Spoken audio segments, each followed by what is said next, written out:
and welcome to Get Curious with Kirsten, where we discuss topics at the intersection of curiosity and leadership.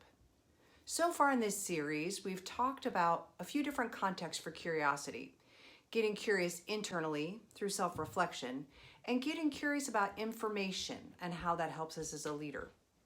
Today, we're going to focus on getting curious in our relationships. And relationships with people are built on conversations. In fact, long-term relationships are just built on one conversation at a time. So I'd like for you to reflect for a moment and think about what you focus on during your conversations. Do you focus mostly on your own response, organizing in your head how you're going to respond and what you're going to say to that person? Or do you focus truly on what the other person's communicating? Are you listening to their words, tone, body language, focused on what they're saying and maybe not saying with their whole being? If you responded truthfully that you focus mostly on your own response, you're not alone. That's how our brains are naturally wired to operate.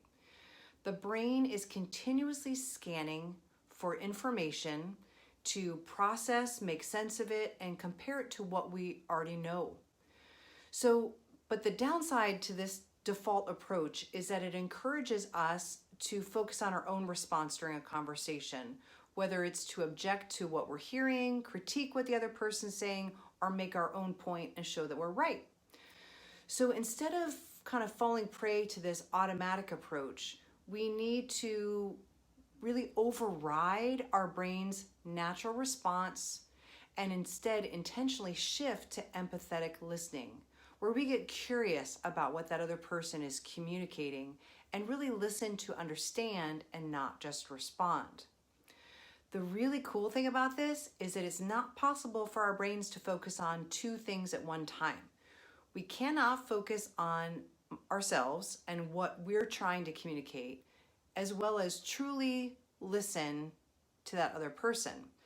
So the more that we're aware of the fact that we are just listening to respond, and then we can, in that moment, start to practice and go, okay, I really need to be truly focusing on what the other person's sharing with me. And the more we practice it, the more easy it becomes to make this shift over time. So let's use a real example to apply this concept. I want you to think about a situation recently in which someone said something to agitate or challenge you. It might have been one of those pokey or zingy comments. You know what I'm talking about. So think about that for a minute. Do you have a conversation in mind? Okay, good. In situations like this, we instinctively react in one of a few ways. We may get blindsided in that moment and we don't know what to say because we're caught off guard. We're just kind of stunned, right? Or maybe we intentionally choose to ignore what was said and pretend like nothing happened because it's awkward and we don't know what to do. But my favorite automatic response is when we zing them right back. We're like, oh yeah, and we just kind of sling something right back at them.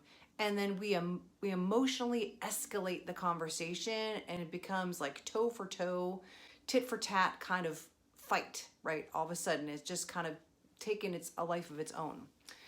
So what I've just highlighted basically is our natural fight, flight, or freeze response that we naturally shift into because of the animal part of our brain that's operating. But we always have another option. But we have to consciously choose this because it's not on the automatic fight, flight, or freeze menu in our brains, and that's to be curious. We do that by staying calm so we don't get triggered outwardly. We acknowledge what we're observing, and we ask questions. So that's the magic sauce right there. We stay calm, acknowledge, and ask questions. So next week, I'll walk you through a real life example to show you how to do this. Until next time, stay curious.